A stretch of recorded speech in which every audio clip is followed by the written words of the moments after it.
Arabaya oturdum ilk an meğer ki özüme kapanmıştım. Bayrağa falan çıkmadım arabayla. İlk hissim çaresizliğiydi. Ama sonra öğreştikten sonra o his de gitti.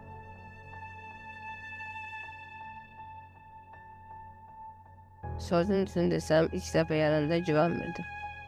Ama sonra gördüm ki benden maraqlanırlar, yaxşı baxırlar, yəni kömək edirlər. Ondan sonra bəli, güvənim artdı onlara qarşı.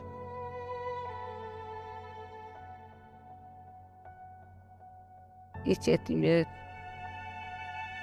ev olardı. Çünki ev evdəkilərə bunu bizə vermək və sevindirmək olardı.